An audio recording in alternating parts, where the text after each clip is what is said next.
why not start it off with defense? I see everybody focusing on offense and one-on-one dribbling move. That's really just a small part of the game of basketball. Today, for Make Moves Monday, what we're going to talk about is footwork or defense. I'm here with my man Avery. Right, Avery going to help me out. Just showing y'all what an offensive player would do and what I'll be doing as a defensive player. For the first situation, let's just pretend that I'm playing full court one-on-one defense. Let's say the ball is inbounded from the baseline there. Most times what I'm going to do is just try to make it difficult for him to get a catch and force him away from the middle of the court as much as possible, make it hard for him so that he has to fight to get over, right? Once Avery gets the ball, now I'm in my one-on-one, now I'm in my defensive stance. Right? Everybody knows the basics of a defensive stance. You want to have your knees bent, hands up, right? But there's a little bit more to it than that. Come a little closer. So boom. Now I'm in my one-on-one defensive stance. Let's say if Avery is a good ball handler, and he's quick and he's fast, right? That means I'm probably not going to be able to steal the ball from him so easy. But what I do want to do is I want to make it difficult for him to get the ball. I don't want to let him just walk the ball up the court or jog the ball up the court easy. So my job here now is just to make him change directions. The first thing I want to do though is I want to know where I'm at on the court. So we're not in the middle of the court. We're on the right side of the court, right? So what I would do is try to angle him because I have the sideline here is almost like another defender.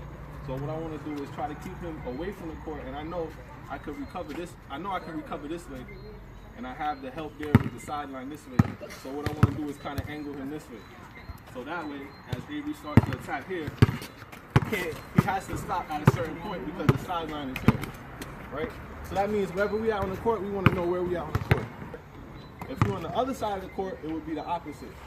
The first thing I want to do on defense is get my angle, send him to the sideline, and then from there, I want to stay active.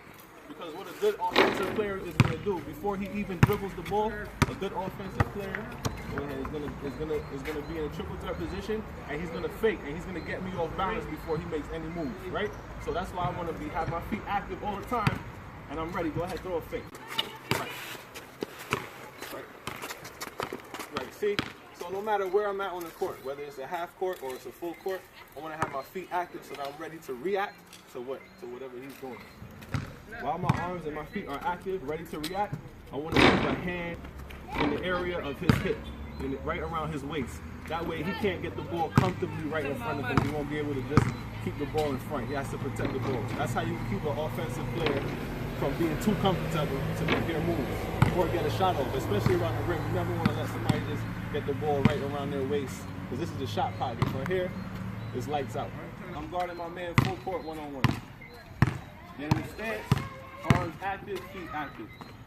First thing I want to do is, if he fakes this way, I'm ready to recover, I'm ready to slide this way. If he fakes this way, I want to switch, I'm ready to slide this way. Come a little closer. Come like right here, and then be able to watch my feet, right? So what you want to be able to do is you want to be able to switch your stance so that you can slide in either direction, right? And then take the ball on this side. The movement is just swinging and switching. What you want to do is you want to switch your shoulders and switch your hips. Drop one foot, and that way you're ready to slide this way, because you don't want to just slide sideways. You'll get beat. You have to give a guy a little bit of space, especially in the backcourt. So give a guy as much space as you know you can give him without getting beat. Shit, boy. I see that coming in. Oh, hands active, feet active, ready to change directions, ready to switch. Go ahead, yeah, go ahead. Do a triple threat a little bit. Show how I'm switching my stance. From there now, he has to get the ball up the court. If we're in the backcourt, my man has to get the ball up the court within 8 to 10 seconds.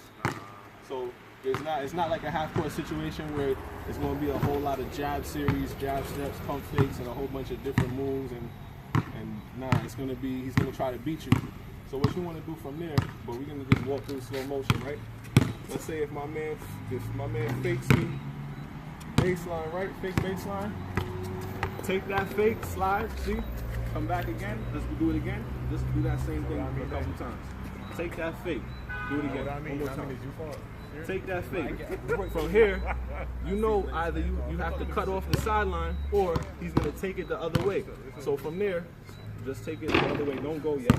He's going to switch the sides with the ball. You anticipate that switching and that change of direction. The first thing you want to do is you want to swing this. You want to swing this arm back and push this leg back and drop. It's like a drop step. Boom. Now I can recover for his move as he tries to beat me. Go ahead, take a couple dribbles. Boom, I recover. All right.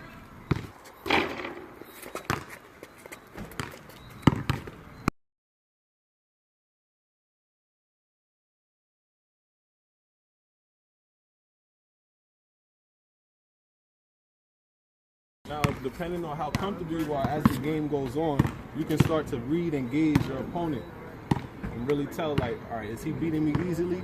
Is my defense wearing him down? How quickly is he getting the ball up the court? How quick is his... Then you can start to really crowd him and pressure him more and more. But you have to know, you have to calculate it. You can't just start pressuring and getting beat all the time, right? So once you start to feel comfortable is when you can start to make body contact and actually cut him off, all right? So let's say, for example, Avery fakes. Avery wants to fake and try to beat me on the sideline, right?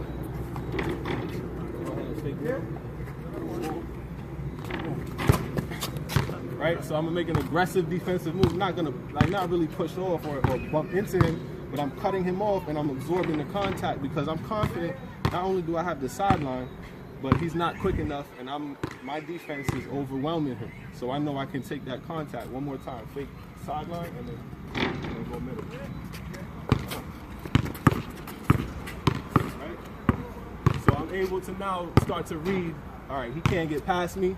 I might be able to stop him from even advancing the ball and make it very difficult for their whole team, for their offense.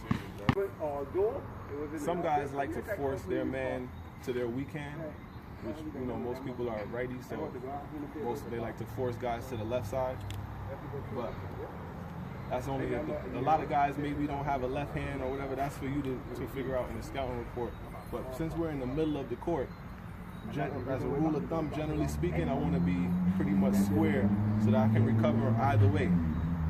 The only time I'm going to change my angle a little bit is if I see like I see he's starting to jab or lean towards the right side, and I'm going to open up and angle myself a little bit this way, get my hand here, make him uncomfortable, and stay active. Switch sides, give it a little jab series. Right. Just like real jab moves.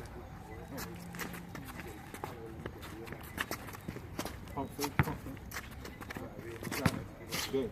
So I'm keeping my feet active, I'm keeping my hands active. I'm never letting him get comfortable with the ball in his shot pocket or in front of his body. Anytime he looks like he's getting ready to pull up to shoot, I want to close up that space, crowd him and get a hand up for the shot, and I'm changing my angle so that I'm ready to slide in whichever direction he's looking at. And when things change a little bit, because if my man is here and I'm facing my man, right, it means the basket is behind me. Right, the basket is behind me, so I don't want to guard him like this, because now I'm basically leaving a whole lane towards the hoop. But at the same time, I don't want to guard him. I don't want to open up too much and allow him. Basically, we don't want to allow any straight line drives. That's the big no-no, is a straight line drive. So what I want to do is kind of use the three-point line a little bit. Be aware of where you are on the court. Pay attention to the lines a little bit. And I can use this line, and I know, like, if I got my heels on the three-point line, or my feet lined up with the three-point line, I know the hoop has to be directly behind me, right? So from here now, what you don't want to allow is you never want to get beat middle. Let's say now we foul line extended all the way out on the wing. Let's say if my man tries to drive middle, right? Drive middle, we walk with him, right? I want to be able to keep going. Just walk through, drive middle. I want to keep on, right, good. See, watch my feet, come watch my feet. I don't want to let him get inside this elbow right here, right? So I never want to allow my man to get inside this elbow. Because if he gets through the elbow underneath the elbow, then that's basically a straight line drive down the middle. To help whoever's over here and more towards the middle, my teammate, my help defense, is not going to be able to get here. He's not going to be able to get all the way here. That's too far. That's asking too much of my teammate. I can ask him to get here and fake at him right at the top of the elbow, but I can't ask him to come all the way down here. That's my job, to stop my own man. So what I want to do is I want to escort my man all the way out over, so that he has to go over. And then I've done my job. Help defense should be there. See, so I take the contact in my chest. I'm staying strong. I'm low so I can absorb the contact, and I'm making sure that my man can't turn the corner on me in a straight line drive. All right. Thanks Avery for helping me out. All right. You got practice now.